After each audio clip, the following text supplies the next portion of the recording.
Bien. Bonsoir à toutes et à tous. Mesdames, Messieurs les conseillers et chers concitoyens, avant d'ouvrir cette séance, je souhaite avoir une pensée particulière pour notre collègue et ami Laurent Deblos qui nous a quittés récemment. Pendant 6 années, Laurent a mis toute son énergie, sa rigueur et son intelligence au service de notre collectivité.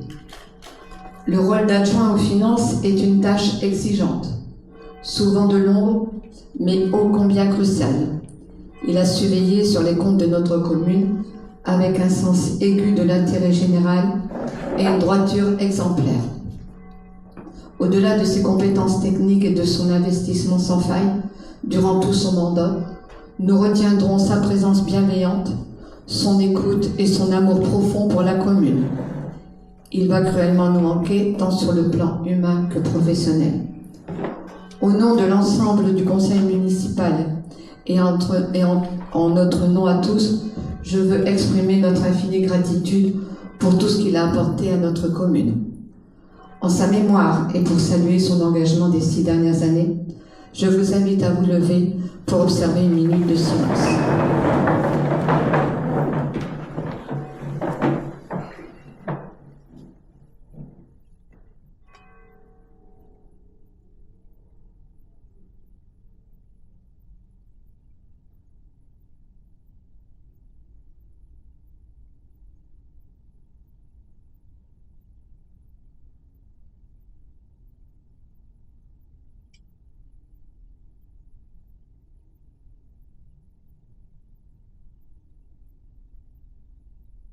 Je vous remercie.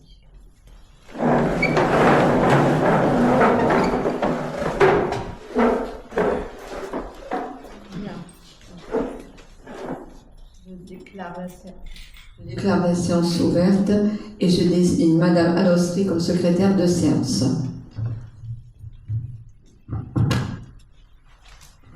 Bonsoir à tous. Donc, je vais procéder à l'appel. Dominique Bantier, Claude Delval, Marie-Laure Goyer, Patrick Vandrièche, Delphine Ruscar-Sévin, Hervé Véplier, Émilie Verduine, Anne Mazurel, Brigitte Chicot, Gisèle Poteau, Valérie Richard, Lionel Prats, Nathalie Bourbotte, Sébastien Boquillon, Marie-Laure Alostri présente, Ali Dunadiz, Célestin Rose, Aline Caleba, Sébastien Leclerc, Vanessa l'Intrépide, Valentin Dutoit, Yvan Garbert, Aurora Croûte d'Ivampouille. Absente. Merci.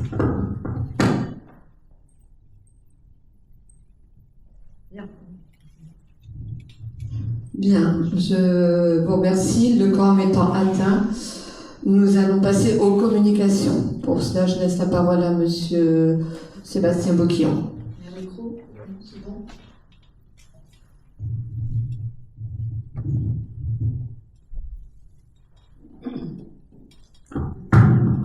Alors moi je vais faire une communication concernant les cimetières. Donc tout d'abord je tiens à remercier les agents des espaces verts pour leur réactivité et leur professionnalisme dans le nettoyage du jardin du souvenir au cimetière d'Ouplain et d'Ancoine. Les travaux se poursuivront à Ancoine avec la pose d'un lutrin, d'un columbarium et la remise en état du chemin au jardin du souvenir avec la pose d'un sable de marquise pour un coût total d'environ 14 000 €. Ces travaux devraient se dérouler au cours début de l'automne prochain.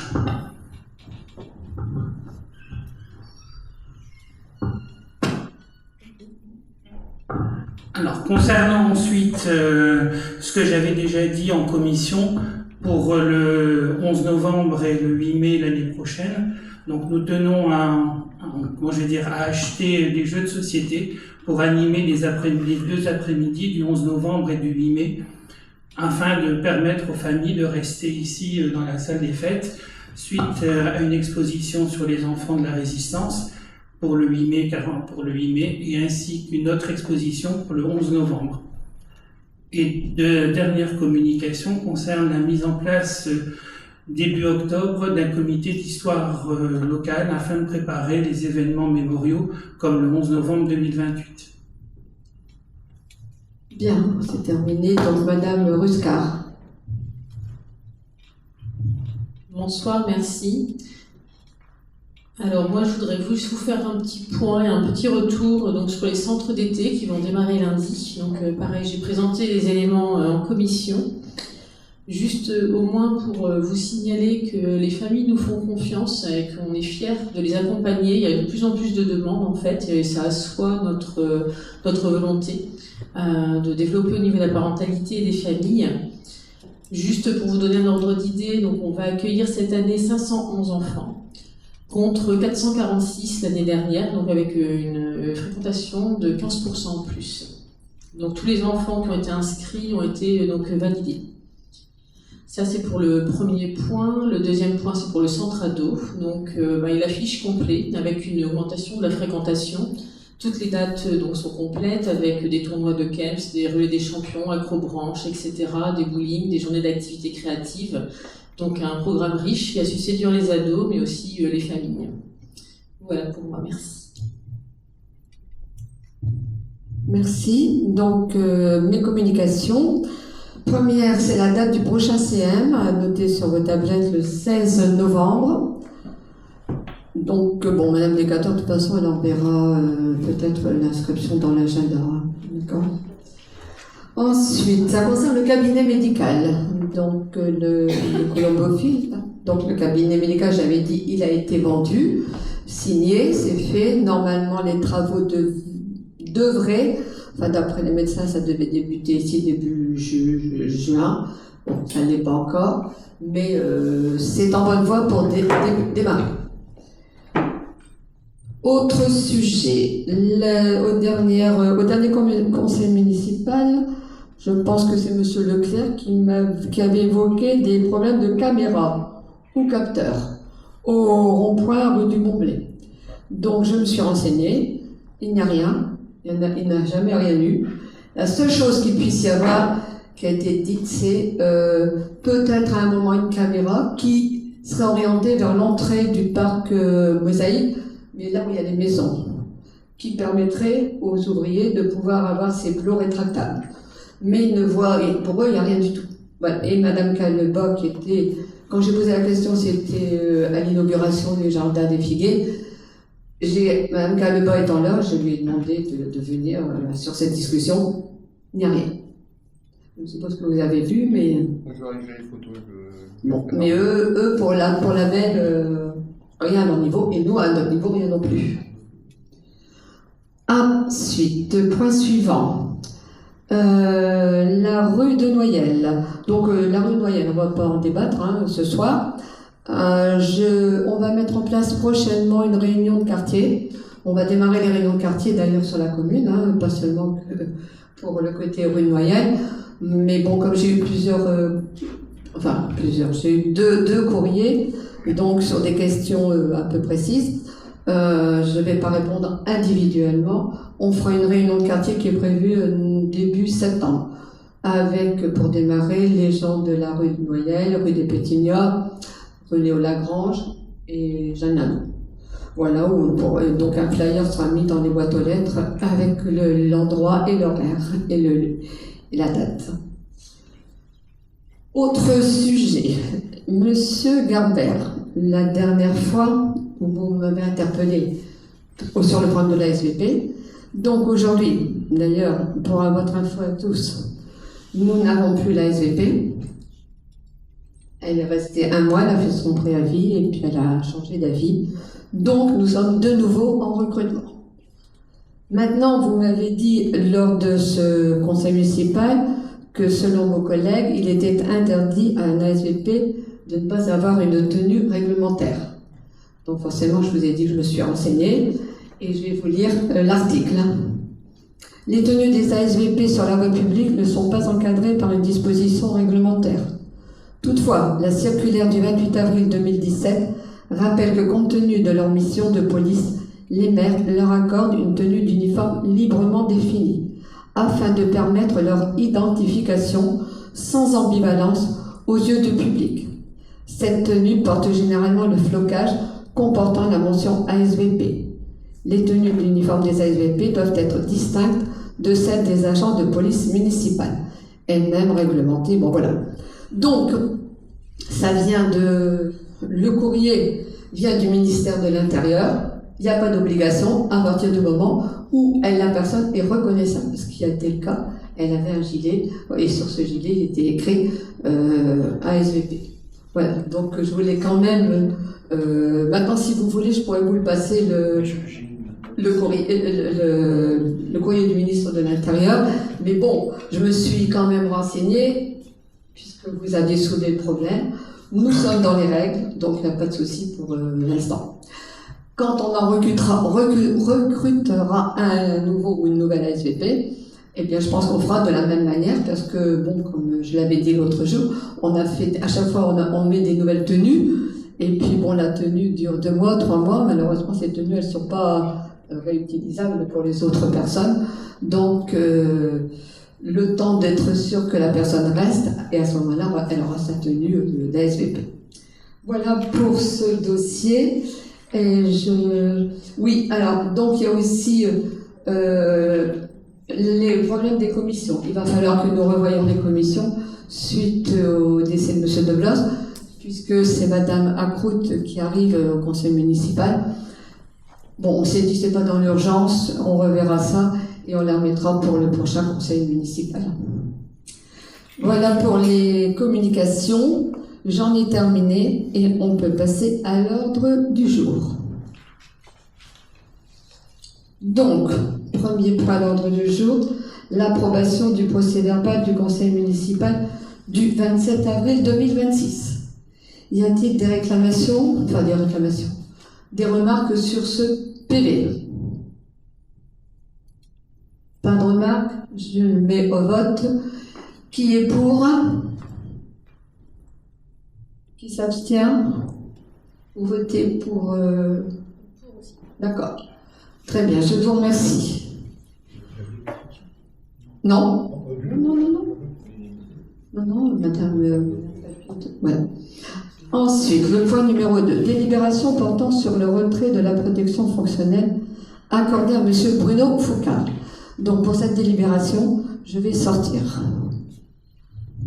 Oui, donc je vais prendre la présidence le temps de cette délibération, et avant que M. Prats la présente, je voudrais en préambule dire que ça a été débattu en commission, cette délibération, et que si, donc à l'issue de cette présentation, si vous avez quelque chose à dire, ce sera sur la motivation de votre vote.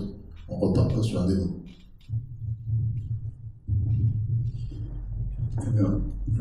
Bonsoir à toutes et tous. Il me revient l'honneur de vous présenter la délibération portant sur le retrait de la protection fonctionnelle accordée à M. Bruno Foucard. Pour rappel, M. Bruno Foucard a demandé la protection fonctionnelle le 23 février 2026 et l'a portée à la connaissance du conseil municipal lors de la séance du 2 mars 2026. Celle-ci est accordée de plein droit à tout conseiller municipal qui la demande. Un courrier de notification de procédure contradictoire signé du premier adjoint lui a ensuite été notifié le 12 juin 2026 afin de l'inviter à présenter ses observations avant le 22 juin 2026. En réponse à ce courrier, des observations écrites ont été produites par Maître de Bouteiller, conseil de M. Bruno Foucard, le 22 juin 2026, donc dans les temps.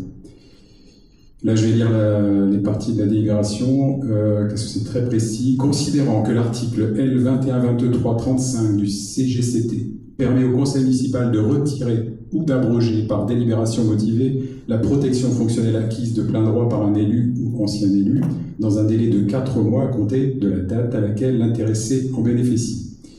Considérant que M. Foucard Bruno a bénéficié de cette protection de plein droit à compter du 2 mars 2026, ouvrant un délai de retrait courant jusqu'au 2 juillet 2026, que la présente délibération intervient ainsi dans le délai légal. Considérant que M. Foucard Bruno a sollicité le bénéfice de la protection fonctionnelle au titre de faits qu'il qualifie de violence verbale, menace ou outrage dont il aurait été victime dans le cadre de l'exercice de son mandat. Considérant que, dans le cadre de la procédure contradictoire, Maître de Bouteiller a produit les pièces suivantes. 8 procès-verbaux de séance de conseil municipal qui sont indiqués dans la délibération, un article de journal et un extrait de l'expression libre dans le fil de septembre 2024. Considérant que parmi les pièces produites figurent également 2 documents qui sont antérieurs à l'élection de M. Foucard Bruno en qualité de conseiller municipal et que, dès lors, pas de nature à établir des faits dont il aurait été victime dans l'exercice de son mandat. Considérant que l'ensemble de ces observations et pièces a été examiné préalablement à la présente délibération, considérant que les éléments communiqués ne permettent toutefois pas d'établir la matérialité des violences, menaces ou outrages qui auraient été commis à l'encontre de M. Foucard Bruno en raison de son mandat d'élu, ni de caractériser l'existence de faits justifiant le maintien du bénéfice de la protection fonctionnelle prévue à l'article L212335 du Code général des collectivités territoriales. Considérant qu'il y a lieu dans ces conditions de procéder au retrait de la protection fonctionnelle acquise à la suite de la demande du 23 février 2026. La délibération proposée au vote est composée de 4 décisions. Retirer la protection fonctionnelle, motiver cette décision par les éléments précédemment listés, dire qu'aucune prise en charge financière ne pourra être accordée et charger Madame la maire de notifier M. Bruno Foucard. Je vous invite donc, mes chers collègues, à bien vouloir l'approuver. Intervention sans motivation de votre vote ou pas? On va mettre au vote. Qui est contre? Qui s'abstient? Vous avez les échafauds les 2 fois. Donc, merci. Je vais rappeler Madame la maire.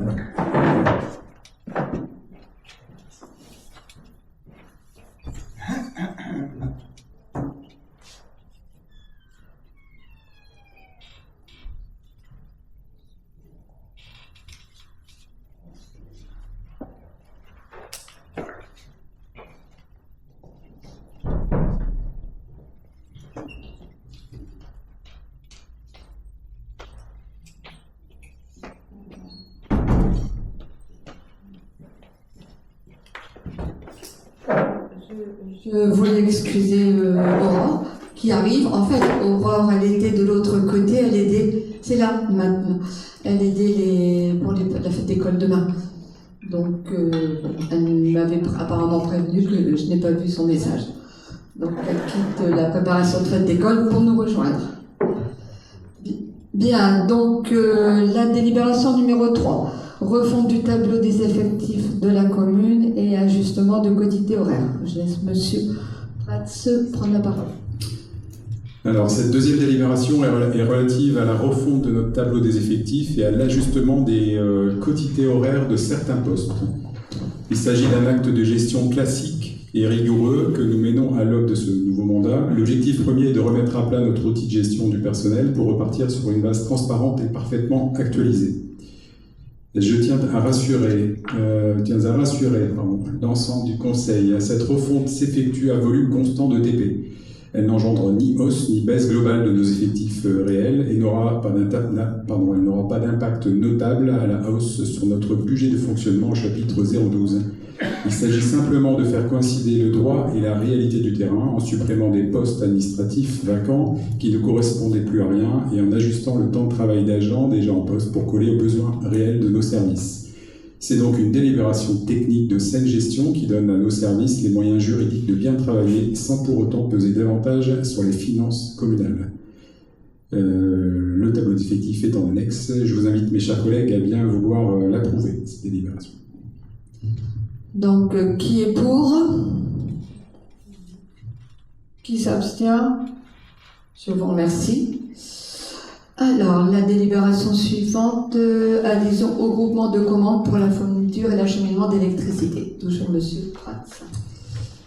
Cette délibération touche à la fois à la saine gestion de nos deniers publics, à la sécurisation de nos approvisionnements énergétiques. Il s'agit de l'adhésion au groupement de commandes de l'UGAP pour la fourniture et l'acheminement d'électricité. L'UGAP est une centrale d'achat public bien connue. Comme le prévoit le Code de la commande publique, passer par cette centrale nous dispense de lancer nous-mêmes de lourdes et coûteuses procédures de mise en concurrence, tout en garantissant une parfaite sécurité juridique. Notre commune bénéficie déjà de ce dispositif d'achat groupé.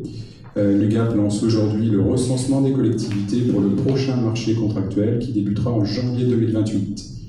Il vous est donc proposé ce soir d'approuver notre adhésion à ce dispositif pour la période débutant en janvier 2028 et d'autoriser Madame la maire à signer la convention correspondante ainsi que l'ensemble des actes d'exécution.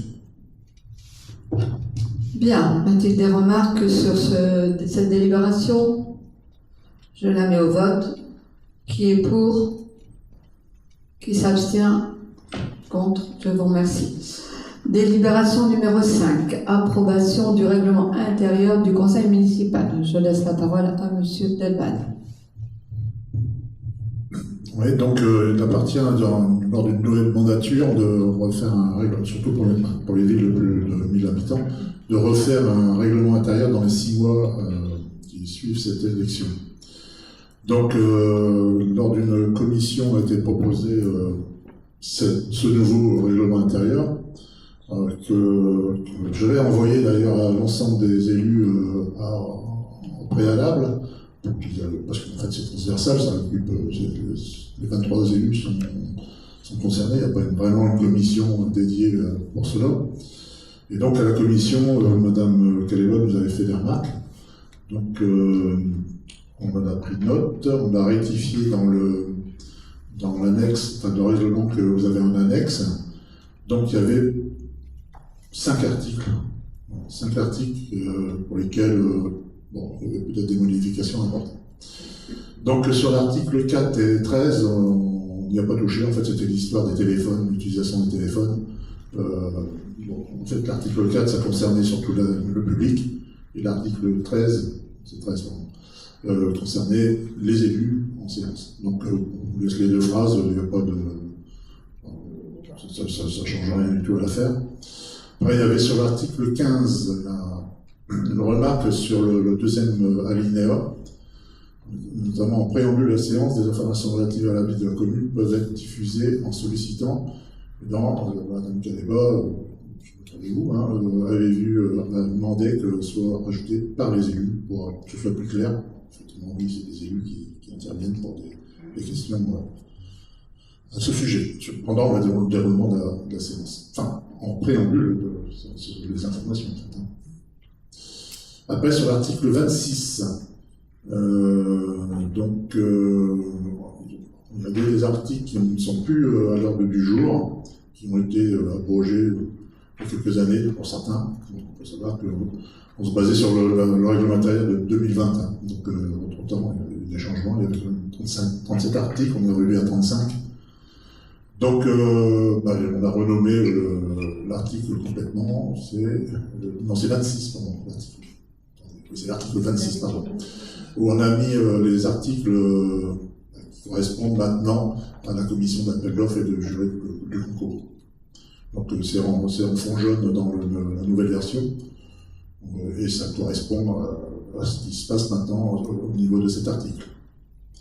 Enfin, la 5e article qui était en discussion, qui nous amène à avoir de la réflexion, c'était l'article 34 sur la répartition pour l'expression libre dans le journal Le Fil, le journal communal, où il y avait une première proposition qui avait été faite. Alors, pour expliquer aussi qu'on avait changé de donne par rapport à 2020, où on s'était fixé sur l'équité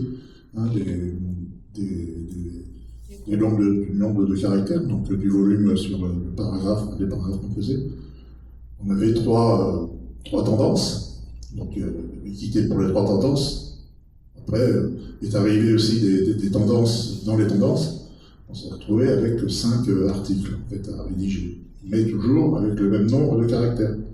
Et bien souvent, cette page, il y avait deux tendances qui avaient écrit, 3 des fois, de temps en temps, mais c'était souvent de la place perdue, notamment pour l'information qu'on peut mettre dans le journal communal, le fil. Donc, on s'est, là, ce nouveau règlement, c'est dire, on va peut-être mettre de la proportionnalité dans ces encadres. Et donc, on avait décidé, enfin, on avait, dans un premier temps, transformé un élu représenté autant de caractères, pour avoir une proportionnalité en termes de caractères. Donc, effectivement, Mme Calébol, lors de la commission, fait des remarques en disant que oui, 60 caractères, ça faisait 400 caractères en fait pour votre pavé, au lieu de 700 actuellement. Non, ça faisait 300 au lieu de 700.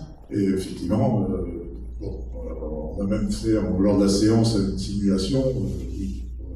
On reconnaissait qu'il y avait quelque chose à faire. Donc on a fait une proposition qui est remontée à 80.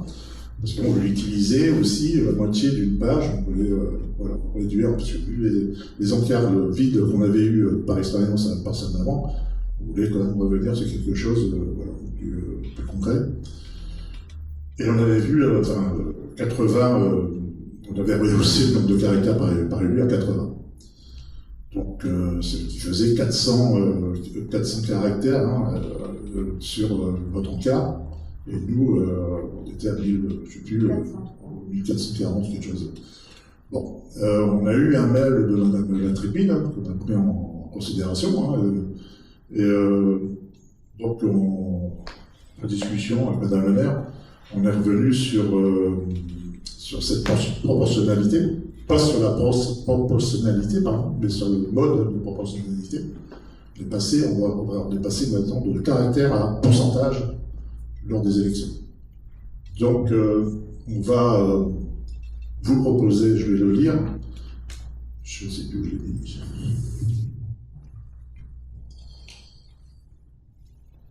Une nouvelle écriture de cet article, qu'on mettra au vote de ce fait-là sur la totalité des règlements intérieurs, bien sûr. Donc, je vais devoir vous le lire parce que c'est pas dans le document en annexe.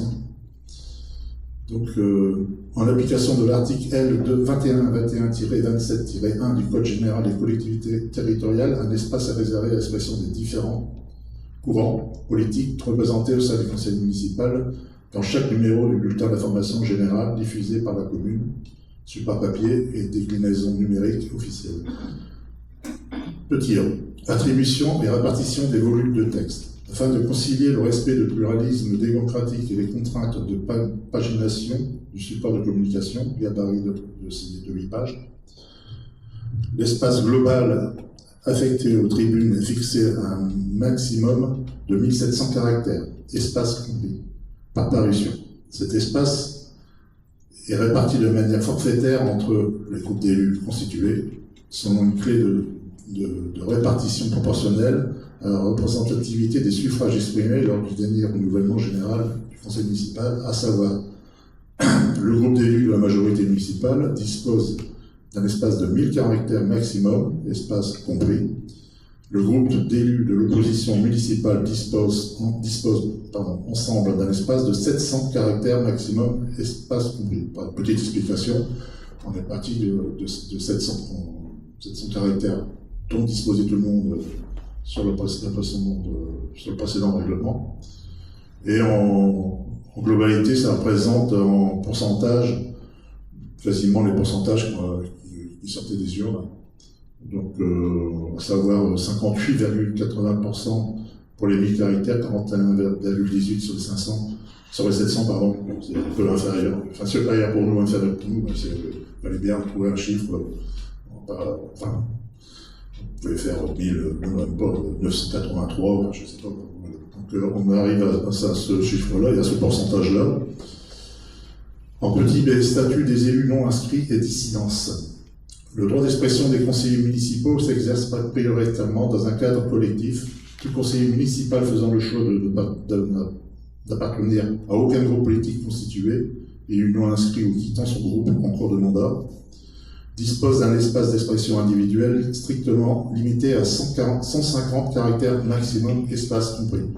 Ça veut dire qu'un élu qui était seul sur l'ancienne proposition avait 80 caractères, bon, c'était pas, voilà, là on a 350 caractères.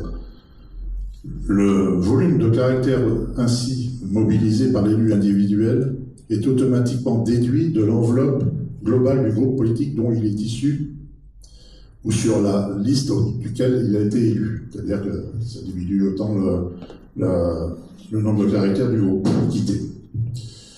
En ces modalités techniques et d'insertion, les textes doivent être transmis au secrétaire général par voie électronique, format de texte brut, ou au moins 15 jours avant la date prévisionnelle de publication du bulletin, selon le calendrier prévisionnel communiqué.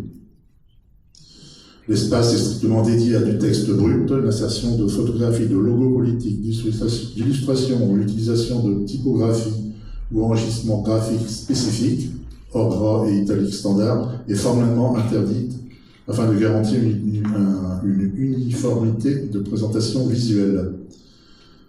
Les propos tenus dans cet espace relèvent de la responsabilité exclusive de leurs auteurs, dans le respect des dispositions législatives relatives à la liberté de la presse, interdiction de la diffamation, de l'injure ou de la provocation. Donc, nous proposons d'amender cet article 34 avec ce que je viens de vous dire.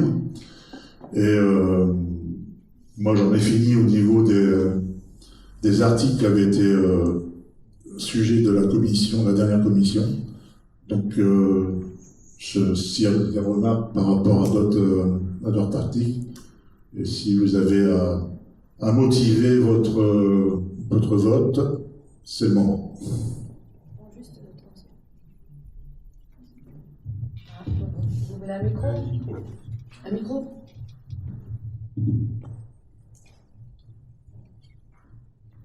Oui, ça marche. A priori, bon, dans ces conditions. Là, oui, c'est quand même un peu plus. Ça nous paraît correct par rapport à ce qu'on avait avant. Par rapport à la première proposition. Oui. Ça évolue. C'est un peu plus juste, on dirait. Ça évolue. On écoute, hein. Bien, donc s'il n'y a pas d'autres remarques, y a-t-il des remarques sur ce règlement intérieur pour d'autres personnes? Je le mets au vote. Donc, qui est pour? Oui. J'ai une petite précision. En fait, dans ce nouveau règlement, il est indiqué qu'on doit envoyer nos questions 72 heures avant. Oui. Alors je crois, si je ne dis pas de bêtises, il n'y avait pas de délai précisé dans l'ancien règlement, c'était 24 heures. La veille de la séance. Vous l'avez fait hier d'ailleurs. Comment? Vous l'avez respecté hier. On l'a fait hier. La fois d'avant, on avait essayé de faire un effort sur le fait d'envoyer. Alors, on reçoit la convocation au conseil municipal le jeudi soir. Alors, on sait que c'est dans les délais légaux. On doit envoyer nos questions pour le vendredi. Moi, j'ai juste une petite remarque, c'est qu'à un conseil municipal, on nous avait incité justement à envoyer nos questions plus tôt parce qu'on nous avait dit que 24 heures c'était trop juste. Mais finalement, là, on a un petit peu la même chose, c'est-à-dire qu'on reçoit la convocation au conseil municipal 24 heures avant le délai pour envoyer nos questions. Est-ce qu'on pourrait pas... Le problème, c'est l'ordre du jour. Je ne crois pas que Les questions, elles n'ont rien à voir avec l'ordre du jour. les questions, oui et non, parce que c'est quelque chose de différent. Oui et non, parce qu'il y a des fois, on a des questions qu'on veut poser et finalement, ça se rapproche de quelque chose qui est à l'ordre du jour et donc on va pas poser notre question directement. Mais globalement, voilà. Donc, en principe, elles n'ont rien à voir avec l'ordre du jour. En principe. Oui, vous pouvez toujours, hein. Mais donc là, je pense que de notre côté... D'ailleurs, en l'occurrence, les questions aujourd'hui... Elles n'ont rien à voir. Oui, mais on pose pas de questions... On pose pas de questions à l'ordre. Oui. Si on avait eu l'ordre du jour plus tôt, on aurait pu vous envoyer une question plus tôt. Bon, on est dans la loi, les 3 jours, donc ça restera comme ça, parce que ça demande aussi à Madame Decatoire qui gère toute cette partie-là... d'être très très rapide, c'est pas toujours simple, il y a parfois des choses qui arrivent au dernier moment, et vous le savez puisqu'on va en débattre après. Donc voilà, on reste sur ça. On a aussi, nous, écouté vos remarques concernant cette demande que l'on trouvait tout à fait justifiée. Par contre, là, et vous verrez tout à l'heure dans les questions que vous nous posez, pareil, hein, moi je suis désolée, il y a des choses on ne peut pas vous répondre. Voilà, on les a eu hier midi. Répondre aussi vite pour ce soir, c'est difficile aussi. Alors c'est pour ça qu'on n'a rien à dire sur le délai de 72 heures. Enfin, on sait que on nous a déjà dit qu'il y avait un temps de préparation, c'est juste que finalement, là on respecte le délai plus long et puis nous on est un peu juste sur les questions qu'on peut poser puisqu'on a juste nos questions en fonction de l'ordre du jour, puisqu'il y a des questions qu'on ne met pas en question orale puisqu'on sait qu'on pourra les poser au moment du conseil municipal des délibérations. Je ne sais pas si c'est clair. Mais... L'ordre du jour est souvent très lié à ce qui est présenté en commission. Oui. Donc on peut déjà présumer de ce qu'il peut y avoir, mais en effet, l'ordre du jour définitif n'est connu, même pour nous, parce que nous, on aimerait aussi pouvoir communiquer, etc. Mais ça nous a été demandé de communiquer auprès de la population à l'ordre du jour. Aujourd'hui, c'est le jeudi. Et on peut difficilement, aujourd'hui, avec l'organisation actuelle, faire mieux. Mais on entend, je pense qu'on entend... oui, mais là, c'est pas... Voilà. Bien, donc je le mets au vote. Qui est pour? Bien. Qui s'abstient? Vous seul ou deux? D'accord, donc Monsieur Dutoit et Monsieur Garbert. Et donc personne contre, je crois, puisque vous avez voté. Très bien, je vous remercie. Alors, nous allons passer à la délibération suivante, la 6, l'attribution d'une subvention à l'association Coréa dans le cadre du partenariat avec l'école de danse communale. Je passe la parole à Madame Berduin.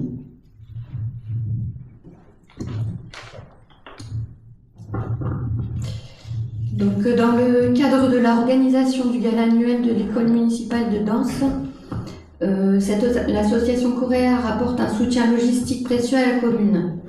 Le gala constitue un rendez-vous culturel important qui met en valeur le travail des élèves de l'école municipale de danse et contribue à l'animation de la vie locale.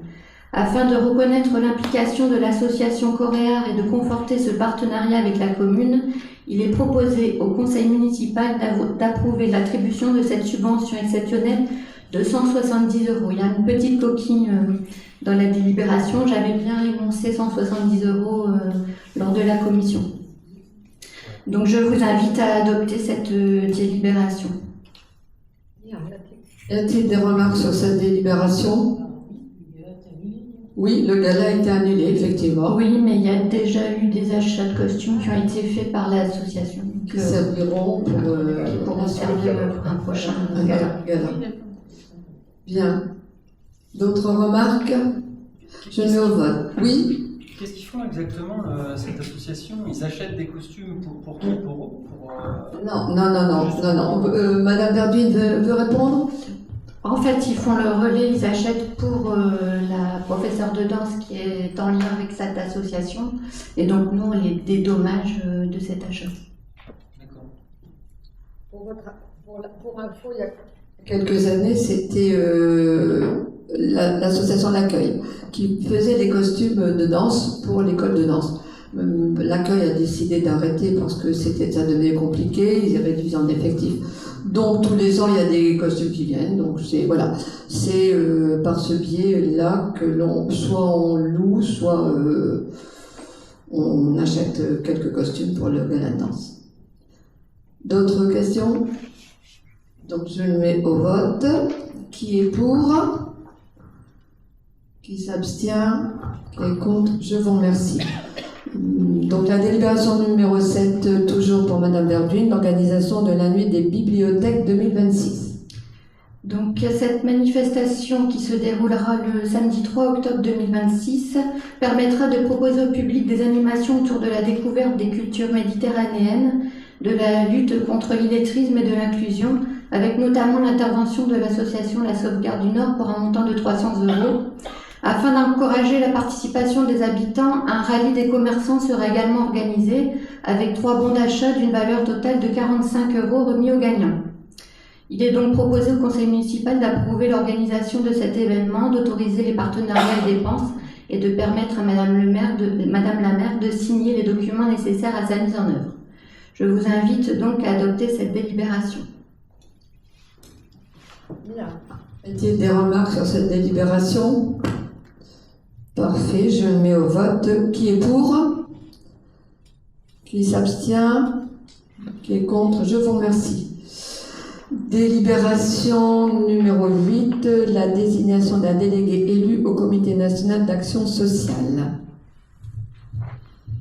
Donc, vu les statuts du CNAS, et notamment son article 6 qui prévoit que chaque collectivité adhérente désigne un délégué élu pour le représenter au sein de ces instances, considérant que l'adhésion au CNAS implique la désignation d'un délégué élu chargé de représenter la collectivité auprès du CNAS, participer aux assemblées départementales et aux instances de l'association, relier les informations entre la collectivité et le CNAS, donner un avis et émettre des vœux sur les orientations de l'association. Considérant que le mandat de délégué élu est aligné sur la durée du mandat municipal en cours, après avoir délibéré, décide en article 1 de désigner Dominique Gantier, maire, en qualité de délégué élu local pour représenter la commune au sein du Comité national d'action sociale. Article 2, le mandat de délégué ainsi désigné pendant effet à compter de la présente délibération s'achèvera à la fin du mandat municipal en cours. Article 3, Madame la maire est chargée de notifier cette désignation CNAS et d'en informer les services compétents. Bien, y a-t-il des questions sur ce sujet? Parfait, je le mets au vote. Qui est pour? Qui s'abstient? Qui est contre? Je vous remercie. Délibération numéro 9, approbation d'une servitude de passage de réseau rue Guy Mollet. Je laisse la parole à Monsieur Viplier. Nous avons eu Non.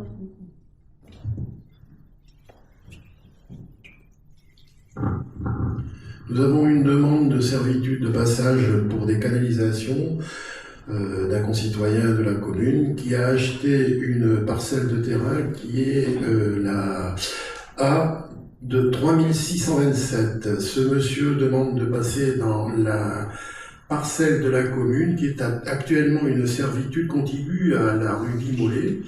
Et cette parcelle est la A 2808. Nous avons donc fait une demande auprès des domaines pour avoir une estimation du coût de cette servitude, donc pour 1215 €. Donc je vous demande si vous êtes d'accord et si vous avez des choses à dire ou pas pour brancher cette nouvelle habitation dans la commune. Des questions? Non. Parfait. Je mets au vote. Qui est pour? Qui s'abstient?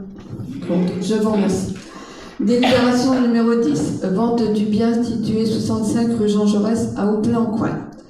Bien. Donc, je vais un peu détailler cette délibération puisque, bon, comme vous l'avez constaté, elle a été faite un petit peu rapidement pour des raisons que je vais vous expliquer. Donc, on en a parlé en commission mardi soir. Vous étiez absent, pour des raisons de santé, et votre suppléante ne pouvait pas venir. Bon, j'en profite pour dire qu'à l'occasion, si vraiment il y a un problème comme ça, vous pouvez quand même demander à une autre personne de votre liste, on l'acceptera. Il n'y a pas de souci.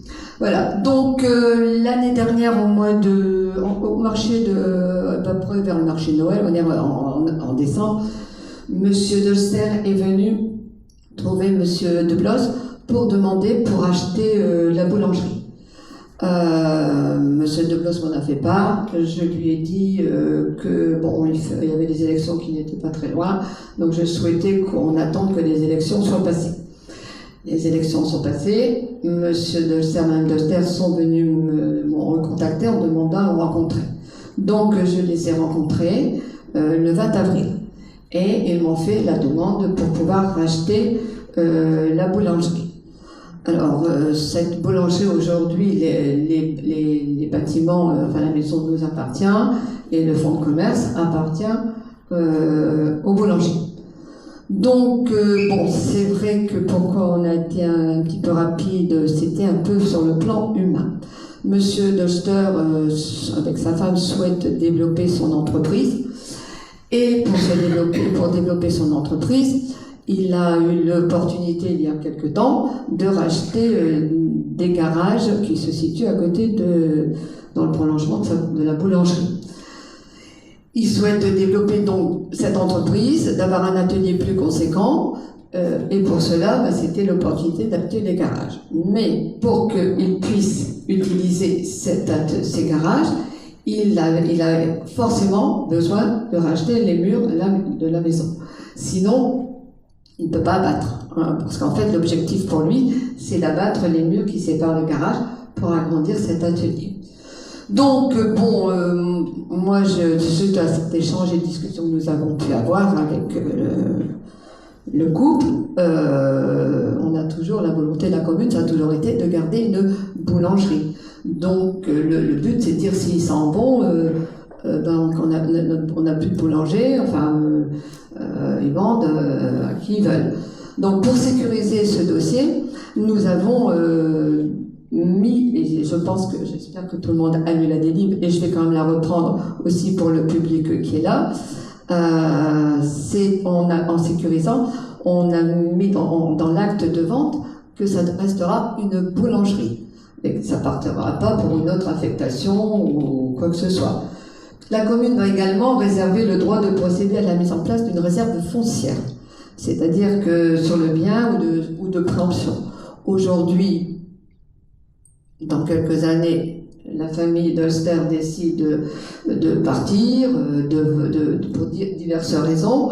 Elle n'a pas d'acheteur, un boulanger, elle n'a pas d'acheteur qui convient. Bon, nous, on reste prioritaire sur le rachat de la boulangerie. Également aussi, il faut savoir que aujourd'hui, ce bâtiment, il est affecté à un commerce. Donc, comme il est affecté à un commerce, il n'est pas question, si plus tard on devait changer, il souhaitait changer d'affectation, ça passe forcément par une délibération, où on change le classement de la boulangerie. Donc, on sécurise ce côté-là. Maintenant, moi, je trouve qu'on a des jeunes sur la commune qui font du bon pain. Je pense que tout le monde en est convaincu, que ça marche très très bien, tout le monde y va. Voilà, le souhait c'est de les garder et non pas de les faire partir pour permettre ce développement, mais aussi pour permettre l'embauche. Parce que, après l'échange que j'ai pu avoir, ça permettrait d'embaucher 6 à 7 personnes dans la partie atelier, confection du pain et tout ce qui va autour de la boulangerie. Donc voilà, les raisons, elles sont là. Alors bien entendu, là aussi, il y aura un écrit avec ce que je viens de vous dire, où M. Ulster devront accepter ces conditions. Ce sera un contrat écrit, les conditions que je viens d'énumérer. Voilà, habituellement, il y a un peu de temps, habituellement, c'est-à-dire qu'on prend un peu plus de temps, que c'est détaillé au cours des commissions. Là, ça s'est fait sur le côté humain, pour que ces personnes puissent aller plus vite dans le développement de leur entreprise. Voilà ce que j'ai à dire. Donc, je vais vous laisser forcément un peu en débattre, ou de faire vos remarques si vous le souhaitez. Si quelqu'un décide aujourd'hui de prendre la parole, je vais laisser la parole à ceux qui le souhaitent, et de s'exprimer sur cette délibération, s'ils sont pour ou contre, et les raisons de leur décision. Merci. Je vous remercie de m'accorder ce temps d'expression. Je tenais à préciser d'abord que j'étais initialement opposée à cette délibération. Le délai me semblait déjà trop court. J'estimais que la commune avait la capacité d'accompagner elle-même la croissance de cet établissement et de porter cet investissement. J'avais aussi des interrogations sur le portage et l'impact financier sur le projet. Cependant, après mûre réflexion et échange, je souhaite soutenir ces jeunes entrepreneurs et leur souhaite pleine réussite. C'est pourquoi je voterai en faveur de cette délibération. Merci. Bien, vous voulez prendre la parole, M. Gerber? On va vous donner un micro. Il y en a là. Allez-y. Alors, Là, du coup, on nous informe jeudi qu'il faut voter lundi la vente d'une boulangerie. Je trouve que c'est quelque chose qui est quand même assez important si on parle de patrimoine communal. On a eu des questions qu'on a posées auxquelles on n'a pas eu de retour. Je ne sais pas si vous avez pu en prendre connaissance. Oui. Notamment le loyer, parce que là, pour le coup, a priori, c'est un bâtiment qui est rentable pour la commune. Donc, Rentable. quel est le loyer? 1 000 € par mois. Donc il a baissé par rapport à ce qu'il était au tout début à la vente. Le loyer, ah non, il n'a jamais baissé. Hein. Écoutez, moi, non. Mais même 1 000 € par mois. Donc le bien vaut 213 000 €. Oui. Au niveau de l'estimation des domaines. Les biens qui ont été pris en compte pour la comparaison, il n'y avait pas de partie louée, si je me trompe pas. Je ne sais pas s'ils avaient une partie louée, mais enfin, ils ont comparé, on compare pour vendre les murs. Hein. Mais on compare pour vendre les murs, donc on compare un bâtiment qui rapporte 1 000 € par mois à une commune, à potentiellement. Alors, qui rapporte, tout est relatif, hein, monsieur. On a refait toute une toiture. Mais justement, quand on refait des tas de travaux, est-ce qu'on revend des tas de travaux. Il y en a encore à faire. Et il y en a encore à faire. Hein. Dans la maison, bon, moi je l'ai vu dans quel état elle était quand ils sont arrivés. Voilà, donc, bon, le domaine, aujourd'hui on va revenir à ça, hein, c'est pas moi qui fais le prix. Hein, ils sont venus, ils ont visité, ils évaluent un prix, c'est leur travail, moi je leur fais confiance. Donc vous estimez qu'il y a plus de 12 000 € par an de travaux, ouais, finalement? Oh, j'ai pas estimé les travaux qu'il y a par an. Vous semblez dire que le bien n'est pas rentable. Donc vous estimez qu'il y a... Je n'ai pas dit que le bien n'était pas rentable, mais que ça reste comme, dans ce cas-là comme tout notre patrimoine. Hein. Voilà. Est-ce qu'on a les moyens de se priver d'une rentrée d'argent de 12 000 € par an? Bon, d'accord, alors on peut continuer là-dessus, mais dans ce cas-là, tout le reste... Non, mais moi je réponds à ce que vous dites. Dans ce cas-là, tout ce qui est aussi comme travaux que l'on a pu financer, ça nous a été reproché au mandat précédent par un élu de l'opposition, comme quoi qu'on n'aurait jamais dû faire les travaux dans la maison, puisque ça n'incombait pas à la mairie. Puisque c'est toujours pareil, quand vous êtes propriétaire, et entre le propriétaire et le locataire, il y a des travaux qui sont à la charge du propriétaire, d'autres à la charge du locataire. Je pense aujourd'hui, enfin bon, moi, c'est de développer, ce sont des jeunes, ils essayent de se développer, on a peu de commerçants sur la commune, je pense qu'il faut aider aussi dans ce sens. Maintenant, vous êtes en droit de ne pas être d'accord, hein, de toute façon, on est là pour en débattre, vous refusez, et je peux l'entendre, hein, ou bien vous refusez pas, mais vous soulevez vos arguments. Sur 3 jours de temps, et en n'ayant pas tous les documents, c'est pas compliqué de se prononcer. Est-ce que d'autres conseillers municipaux, que ce soit dans notre liste ou dans la vôtre, est-ce que quelqu'un a eu le bail entre les mains? Est-ce que le bail a un intérêt? Est-ce que le bail a un intérêt? Alors, je vais vous dire, monsieur Gardien, on a fait une commission. C'est vrai qu'elle a été, le sujet a été rapide. Sauf qu'à cette commission, il n'y avait personne. Pour les raisons qu'on vient de nommer. On est d'accord? Vous venez de nous dire aujourd'hui qu'on aurait pu envoyer quelqu'un d'autre. Si vous nous l'aviez dit. Ah bah attendez, vous auriez pu poser la question. Moi j'ai même appelé monsieur, parce que c'est vrai que je ne savais pas que monsieur Leclerc n'était pas là. Le mail que vous avez envoyé, bon, vous l'avez envoyé à madame, l'employé l'après-midi, qui n'était pas là, donc il m'en a fait part. Mais bon, vous auriez pu me dire, à côté, est-ce que je peux venir à la place? Je vous le dis aujourd'hui. Bon, c'est tout. Maintenant, si derrière, à chaque fois... Oui, j'ai téléphoné, moi aussi, monsieur Leclerc. Si à chaque fois qu'il y a une commission et que derrière, vous nous envoyez des questions, non, alors, ça va pas. En commission, vous n'avez pas présenté le bail en commission? Non, quel est l'intérêt? Quel est l'intérêt du bail? Dites-moi. L'intérêt, c'est de connaître le prix, enfin l'argent que rapporte à la commune le bâtiment. Je vais vous le dire. Bah oui, là d'accord, vous me le dites là maintenant.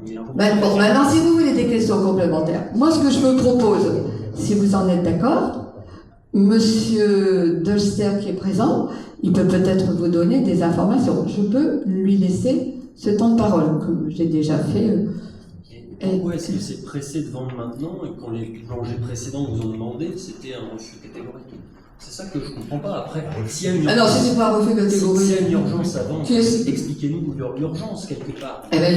Donc je vais demander à monsieur Dolster, si vous en êtes d'accord, monsieur Dolster, de prendre la parole.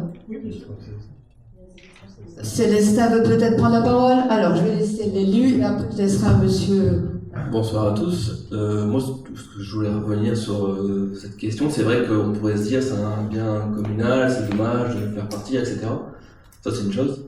Maintenant, il faut quand même se rendre compte que si la vente, elle se fait, la mairie, elle a quand même une main sur ce bien. Parce que même si demain elle le vend, elle met quand même des clauses. C'est ce qu'on pensait de la maison de Madame Lanoux. Et pour autant, aujourd'hui, la maison de Madame Lanoux, elle n'est plus dans le giron communal.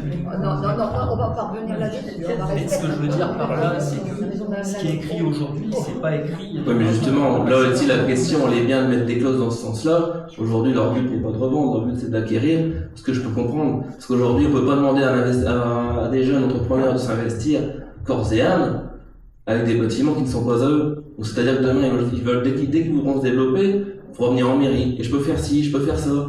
Non, à un moment donné, tout ce qu'on va faire, c'est les écurer. Et puis ils vont se développer. Hein. Il n'y a rien qui vous dit que mais pas au plein, ils iront le faire ailleurs. Parce qu'ailleurs, il n'y a pas de problème. Hein. À Emra, il n'y a plus de boulangerie. Donc, ça fait ceux d'Emra vont sûrement venir au plein. À Noyelles, il n'y en a pas, il y a pas mal de gens de Noyelles qui viennent au plein. À Goncourt, il y en a une qui vient encore de fermer. Donc, entre guillemets, la boulangerie de Plan-Plein, c'est un peu une vitrine. Donc, si on a un projet tel, c'est que le chiffre d'affaires suit. C'est que dans l'état actuel des choses. Mais jusqu'à un certain moment, on peut se donner, je veux dire, pour quelque chose qui n'est pas à soi, mais à un moment donné, vous savez comme moi. Le fonds de commerce leur appartient quand même. Oui, peut-être, mais dès qu'ils ont envie de se développer, la moindre idée comme là, des ateliers, je ne sais pas vraiment ce qu'ils veulent faire, mais je veux dire, c'est leur problème à eux, à partir du moment où c'est leur entreprise, c'est pas nous qui allons leur dire, faites ça ou ça comme atelier, c'est leur gestion à eux, ça.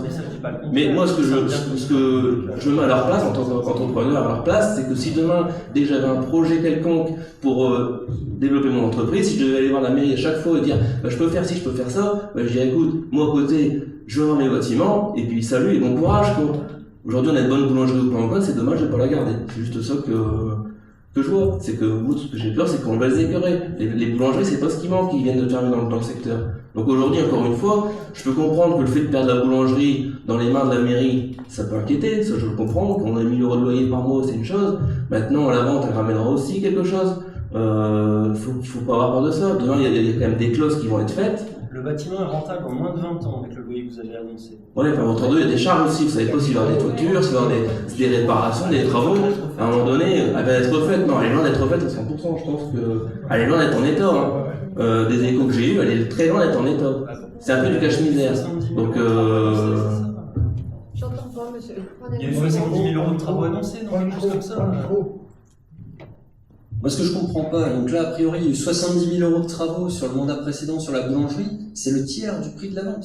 Enfin, je comprends pas. Est-ce que vous vendriez votre maison le tiers du prix, enfin, vous feriez un tiers du prix des travaux de la vente de votre maison? C'est pas clair. 70 000 €, je ne sais pas ce qu'il y avait eu, monsieur le Figuet. C'est au niveau toiture. Hein. C'est au niveau toiture. Il n'y a pas tout à fait 70 000 €, mais oui, on a fait des travaux, effectivement. Alors on avait le choix, soit on laissait la toiture telle qu'elle était quand... Tiens. C'est vrai qu'on avait le choix, on pouvait laisser la toiture telle qu'elle était, hein, mais c'est la toiture que de l'habitation et de la boulangerie, hein, du commerce, j'oserais dire. Hein. Si on laissait ça comme ça, bon, bah, ils auraient dû dormir avec un imperméable, parce que bon, c'était quelque chose qui était, enfin, c'était pas compréhensible de laisser des gens vivre dans ce. Je vous dis pas que c'était pas bien de faire des travaux. Je vous dis que quand on fait 70 000 € de travaux, on peut pas avoir un bien de 110 000 €. Il faut savoir que 1 000 €, monsieur Garbet, 1 000 €, c'était le loyer. Pour que comment dirais-je, pour qu'on arrive au prix que l'on va vendre le bâtiment, il faut 20 ans. Est-ce que vous devez connaître un peu tout ce qui est les dessous et les dessus d'un bâtiment, quand pendant 20 ans, il y a plein de choses qui peuvent arriver. Il y a plein de choses qui peuvent arriver au niveau des travaux, je dis bien. Là, les travaux qu'il va y avoir de toutes les façons, et je pense que ce monsieur il le sait, et moi je le sais pertinemment, on n'a pas voulu le faire. C'est tout ce qui est toiture au-dessus de ces fours à pain. La toiture, elle est à refaire. Voilà. Bon, je veux dire, c'est peut-être, je ne sais pas, moi, une toiture, c'est 20-25 000 €, c'est une toiture terrasse. Hein. Bon, voilà, donc, ça y est, c'est 2 années de perdu déjà. Là, vous voyez, on revient à 22 ans. Ah, il faut arrêter, monsieur, il faut arrêter. Je pense qu'il faut vivre avec votre temps. Mais vous êtes toujours en train de ricaner quand on vous parle. C'est agaçant. Votre attitude est tout autant. Hein, on va peut-être... En fait, le maître d'école, c'est pénible aussi. monsieur Delster, s'il veut, voilà, expliquer un peu.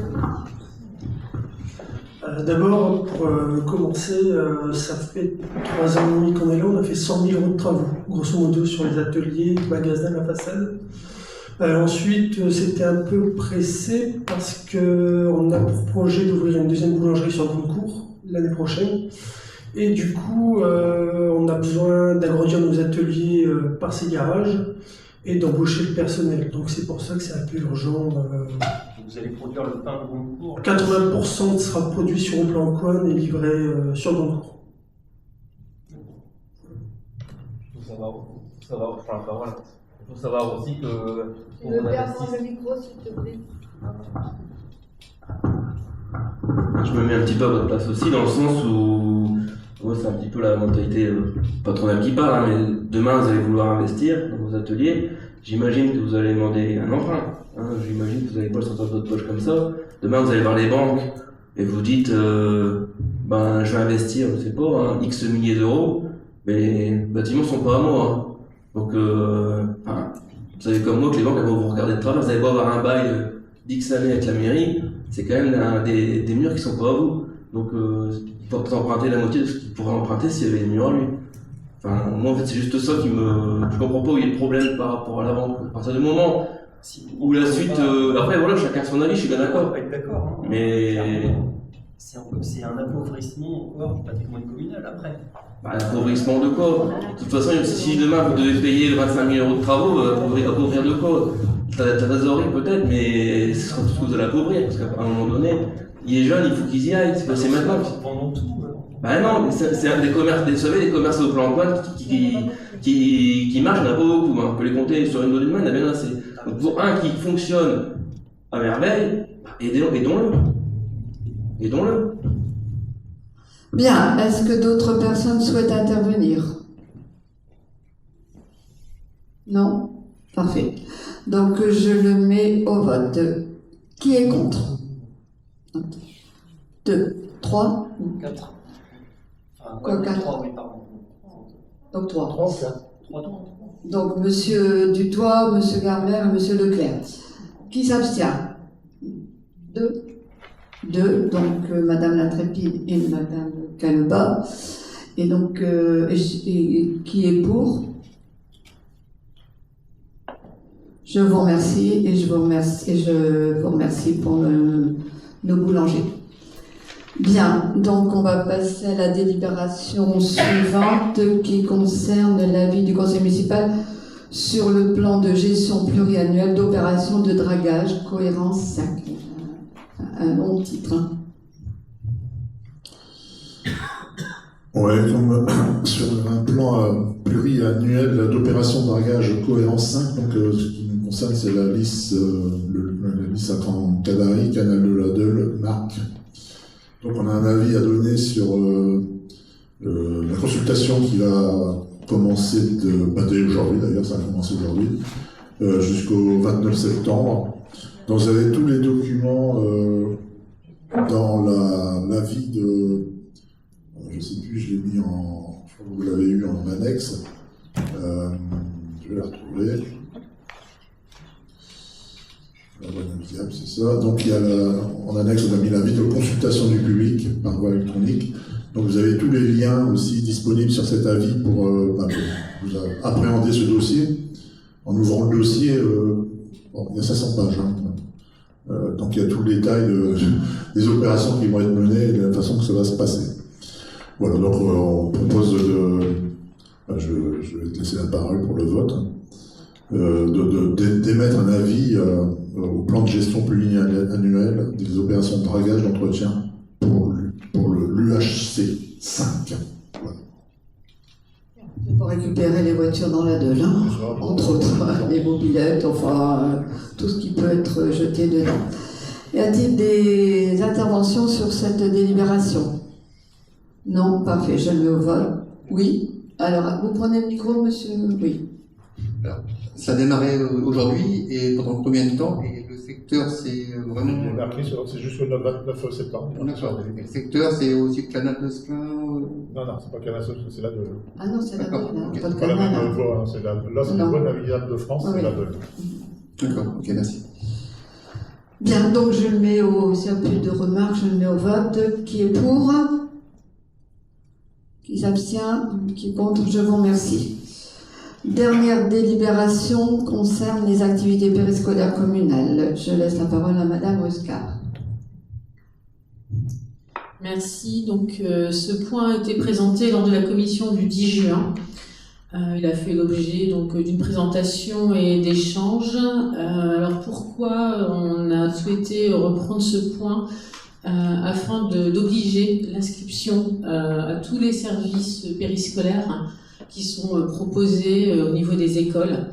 Ça émane pas non plus de notre volonté, j'ai envie de dire, voilà, ça vient vraiment des évaluations qui ont été faites sur l'ensemble du territoire.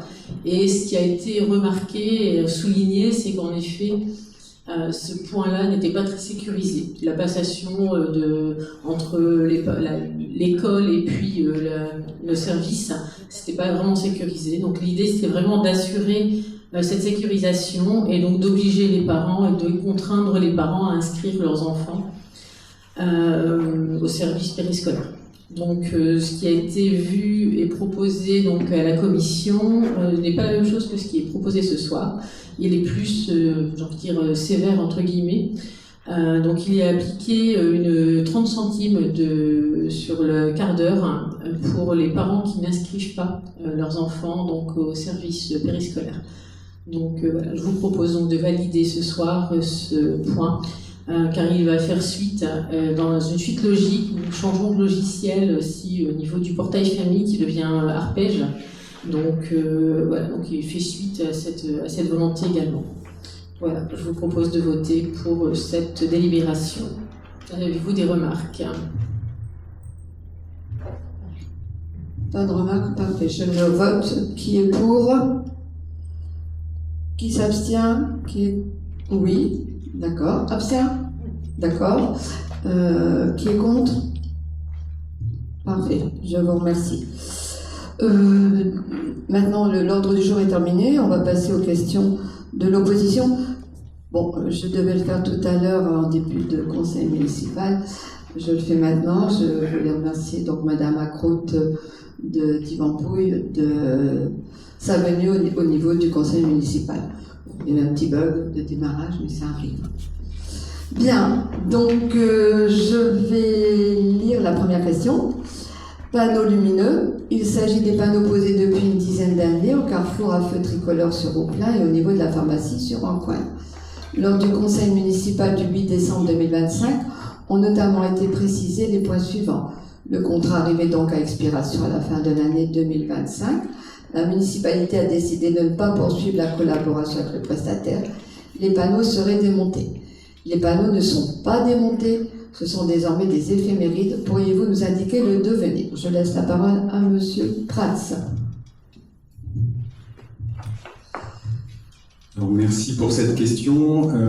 L'occasion pour moi de vous donner quelques nouvelles récentes sur ce dossier. Oui, j'ai informé le 8 décembre 2025 que ces deux panneaux seraient démontés fin 2025.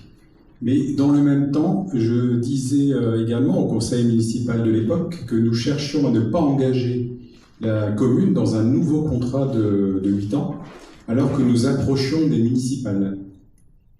Je remarque dans votre question que vous préférez vous moquer de la situation plutôt que de valoriser cette décision politique. Qu'auriez-vous dit si nous avions fait installer des panneaux couleurs tout neufs début 2026?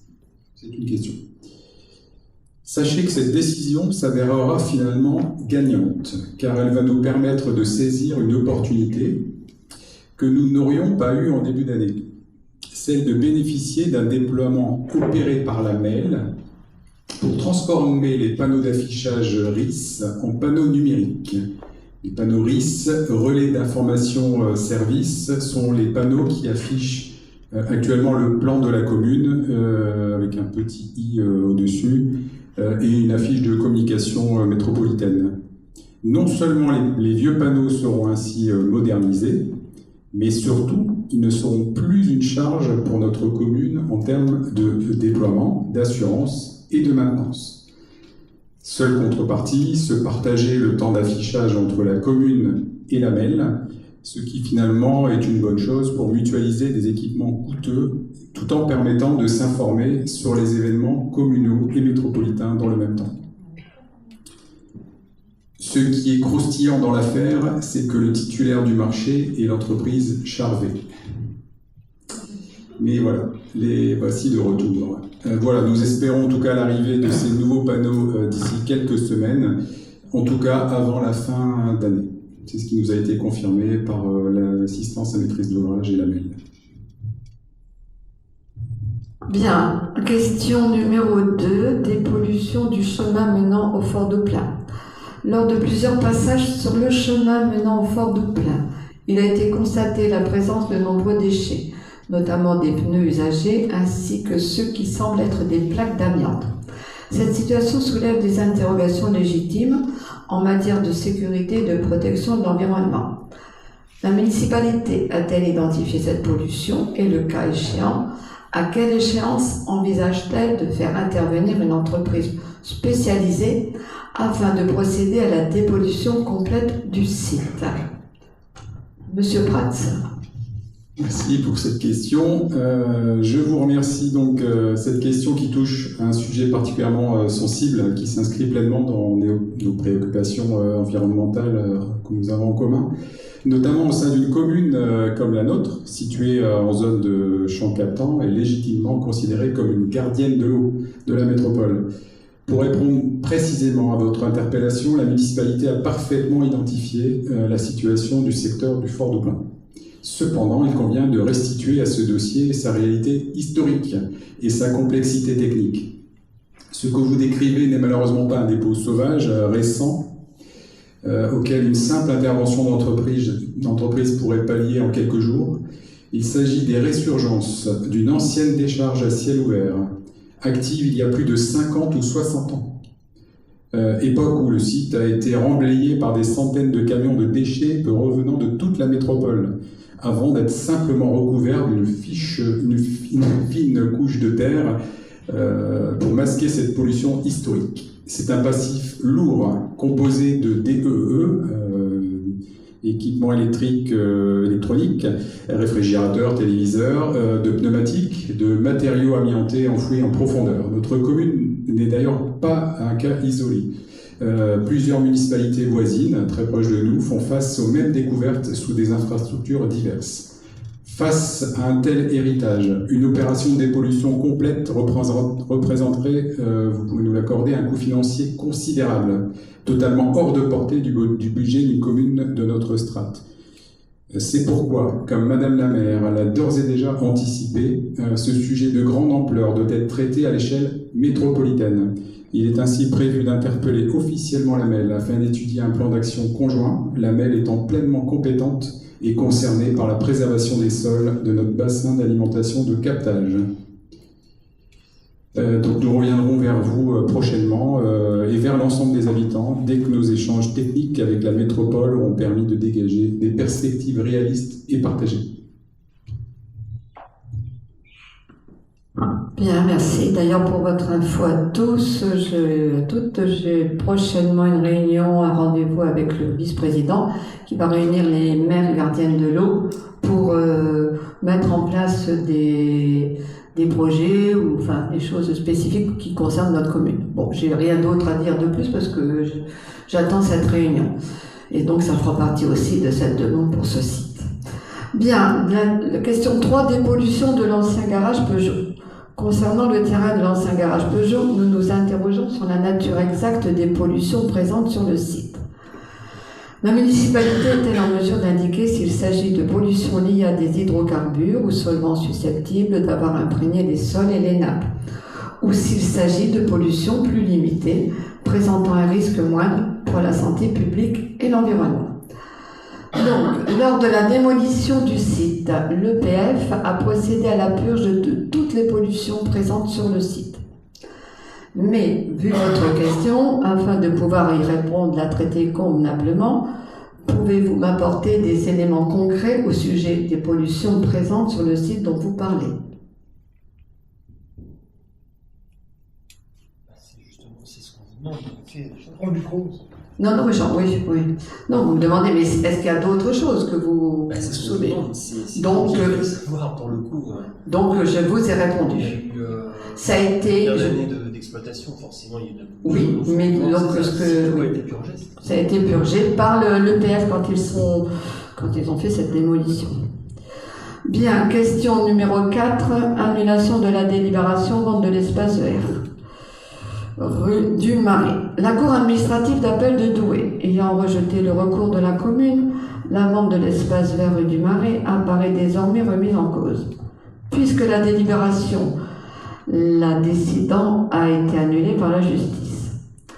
Quelles mesures la municipalité entend-elle pour tirer les conséquences de cette décision de justice et régulariser une situation qui perdure depuis maintenant plus de 6 ans? Alors, on va peut-être refaire un tout petit historique. Cette vente, parce que bon, vous êtes tous nouveaux là dans la commune, cette vente de parcelles a été faite le 13 mars 2020 chez le notaire par le maire de l'époque, c'est-à-dire 2 jours avant les élections municipales. Il faut savoir qu'à la date de la signature, le contentieux était déjà au tribunal administratif. Pour rappel, le maire en fonction reprend les contentieux antérieurs à sa nomination. C'est pourquoi j'étais amené à prendre une nouvelle délibération incluant la valeur des domaines. La Cour d'appel de Douai a prononcé l'annulation de la délibération du 31 mai 2021, portant donc sur la vente d'une parcelle de 132 mètres carrés appartenant à la commune sur la parcelle cadastrée A228. Aujourd'hui, il y a eu l'arrêt du 8 juin 2026, qui n'est pas définitif. Possibilité de pourvoi dans les 2 mois à compter de sa notification au parti. Au-delà et surtout, l'annulation de la délibération du 31 mai 2021, par laquelle le conseil municipal a autorisé le déclassement et la vente d'un espace vert de 132 mètres carrés, ne signifie pas que la vente conclue entre l'acheteur et la commune soit nulle. Aujourd'hui, vous me demandez quelles mesures la municipalité compte-t-elle prendre. Donc, je vais vous poser la question. Faut-il interpréter que vous êtes favorable à une remise en question de la cession auprès des propriétaires? Et donc, quelles sont vos propositions? Ben oui, monsieur Gerber, vous me posez la question. Moi, je vous pose la question. Vous êtes dans l'opposition, on vous écoute. Si vous avez une réponse à ça, si j'avais été à votre place, j'aurais répondu, mais là, c'est vous qui êtes à votre place. Ah ben voilà, comme ça, bon, c'est tellement plus facile. Ah non, mais c'est plus facile. Vous me demandez quelles sont les solutions. Je viens de vous le lire. En fait, aujourd'hui, je relis, cette vente conclue entre l'acheteur et la commune n'est pas pour autant nulle. Voilà. Donc, qu'est-ce que vous proposez? Elle est actée. Elle est actée. On est bien d'accord. Ça a été vendu. Ils sont propriétaires. On a perdu au tribunal. Donc, on paiera 2 000 € puisque monsieur, je ne le nommerai pas, monsieur a attaqué, il a gagné. Bon, ce qui lui arrive de temps en temps. Il a gagné. On donnera les 2 000 €. On n'a pas le choix. On respecte la justice. C'est tout. Maintenant, pour la suite, je n'ai rien d'autre à dire. Voilà, le conseil municipal est terminé, la séance est levée. Ah, il y a encore une question, c'est moi. Excusez-moi. La dernière question. Affaires sociales. Il n'y a pas eu de commission affaires sociales malgré des épisodes de canicule. Comment expliquez-vous cela? C'est la question intitulée la plus courte, hein, mais par contre la réponse un peu plus longue. Excusez-moi. Donc je vais m'évertuer à bien interpréter votre question et à bien y répondre. Tout d'abord, cette question va me permettre de faire un point sur les actions non exhaustives entreprises pour faire face à ces vagues successives de canicule, pas terminées, me semble-t-il. Selon le sens de votre question, vous nous dites pourquoi ne pas avoir fait une ou plusieurs commissions, parce que je vois qu'il y avait, le pluriel est utilisé, des affaires sociales lors de ces vagues. Je vous rappelle que les commissions ne sont pas un organe de décision. Certes, on peut y débattre sur des sujets à venir, des délibérations à venir, mais organiser une commission pour décider d'actions à faire dans l'immédiat ne me paraît pas être le circuit le plus rapide et efficace. Pour la dernière vague de canicule, donc on parle de celle qui vient de se terminer, le week-end dernier, un mail partait dans les services pour le lundi puisse être faites certaines actions. Pour certaines déjà réalisées fin mai. Fin mai, on avait déjà fait une action, parce qu'il y avait eu une vague de chaleur aussi. Ça avait été fait aussi l'année dernière au mois de juillet. Lors d'une semaine aussi, vous avez eu une vague de chaleur. Le lundi 22 juin, notre policier municipal s'est rendu aux 32 adresses des personnes vulnérables inscrites sur le fichier du même nom. Pour constater que tout allait bien chez ces personnes, quand il y avait quelqu'un, et il a déposé aussi un flyer reprenant les bonnes attitudes à prendre à cette occasion. Et donc un grand merci à Mme Mordio pour ce travail de terrain, parce que c'était pas évident pour elle, parce que contrairement à la SVP, elle est obligée d'avoir une tenue adéquate. Et sous de fortes chaleurs, bon, c'était pas gagné. À partir de ce même lundi 22 juin, un appel quotidien à ces mêmes personnes vulnérables a été organisé et suivi par Mme Allier, qui a pris également le temps de l'écoute dans ses communications. Mais merci à elle et à Mme Chico, qui l'a aidé et s'est déplacée pour lever le doute sur des non-réponses au téléphone. Merci à Mesdames Mazurel et Fromentel, qui ont fait de même chez les personnes non inscrites. C'est ça bien le problème aussi, c'est qu'on a un fichier, mais il y a des personnes non inscrites, qu'elles connaissent de leur expérience. Et merci aussi au voisinage des personnes seules qui a pour habitude de s'enquérir de leur état de santé. Parce que c'est le voisinage qui fait tout le travail aussi derrière. Alors merci aux différents personnels qui ont fait en sorte de faciliter ces actions, de mobiliser la salle climatisée qui fait bouler par exemple, de mettre à disposition pour l'école Victor Hugo notamment la salle des fêtes et son espace ombragé dehors. D'autres initiatives ont été prises aussi au niveau scolaire et périscolaire. Alors oui, il n'y a pas eu de commission pour informer de toutes ces mesures, mais l'organisation des services a permis de traverser ces dernières vagues avec des désagréments, certainement, mais pas trop majeurs cependant. Et pour info, ce matin, Madame Mordio, de nouveau, est retournée chez les personnes, elle a fait une douzaine de maisons ce matin aussi. Hein. Voilà. Mais elle a fait. Le week-end qu'on a passé, c'est pas plus mal qu'elle ait fait, je pense. Comment? J'ai vu le week-end qu'on a passé, c'est pas plus mal qu'elle ait fait. Oui, donc elle a fait cette surveillance. Voilà. Donc, le conseil municipal, cette fois-ci, désolé, est terminé. La séance est levée. Je vous souhaite à toutes et à tous une bonne soirée. Merci. Par contre, je voudrais juste vous dire, la circulaire...